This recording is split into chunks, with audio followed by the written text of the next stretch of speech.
Pessoal, nesse terceiro vídeo nós vamos falar um pouquinho sobre o custo de capital de terceiros.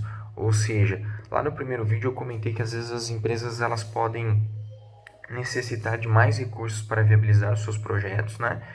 E consequentemente elas vão captar essa diferença, essa falta de recursos junto a credores, junto a instituições financeiras, tá? E essas instituições também, como eu disse lá no primeiro vídeo, exigem uma remuneração.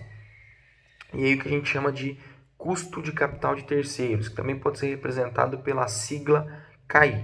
Então vejam bem, para a gente diferenciar bem, CAI, custo de capital próprio, CAI, custo de capital de terceiros, tá? Como que a gente apura o custo de capital de terceiros?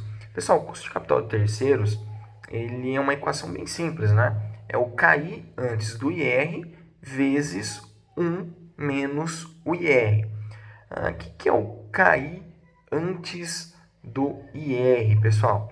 Quando a empresa capta o recurso junto a esse terceiro, junto a essa instituição financeira, seja por meio de um empréstimo ou de um financiamento, a instituição financeira, na elaboração do contrato e na determinação do valor a ser pago de forma mensal, trimestral, semestral, anual, ela estipula uma taxa de juros, tá?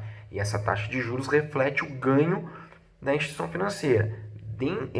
Essa taxa de juros ela é composta pelo risco que a instituição vai ter por liberar o recurso, os custos que a instituição tem para liberar aquela operação e a parcela de ganho, o lucro, tá? Então, um exemplo, a empresa ela adquire um financiamento junto ao BNDES, onde ela vai estar pagando 8,5% ao ano.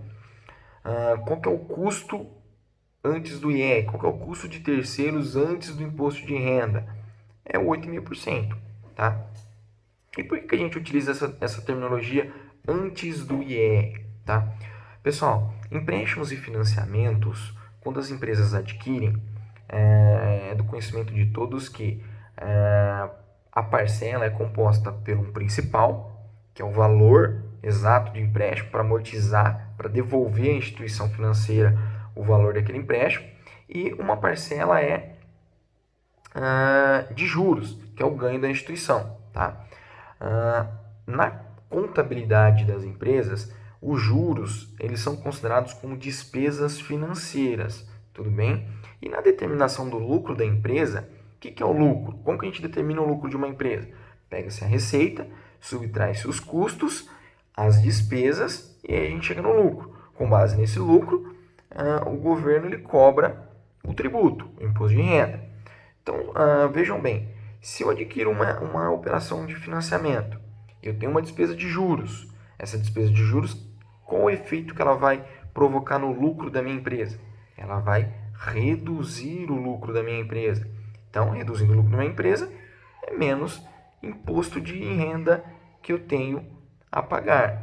Então, para a determinação do custo de capital de terceiros, pessoal, se eu considerar apenas a taxa estipulada lá no contrato de financiamento que a minha empresa fez, ela não necessariamente vai estar refletindo a realidade. Porque, na realidade, esse custo lá no final, ele vai acabar sendo menor para mim, porque eu vou ter um desconto no meu imposto de renda. Então, por isso que a gente chama de cair antes do IR, a taxa do contrato, e posteriormente a gente faz o que? A dedução, que é a segunda parte da equação, que é representada por 1 menos IR, ou seja, 1 menos a alíquota de imposto de renda que aquela empresa paga. Tá? E quando eu pego essa diferença e multiplico a taxa do contrato, o CAI antes do IR, eu chego na taxa, no custo efetivo de capital de terceiros, o custo que aquela operação representa para a minha organização, ou seja, representa o retorno mínimo exigido pela instituição financeira, pelo credor, pelo terceiro, por estar integralizando o capital na minha empresa.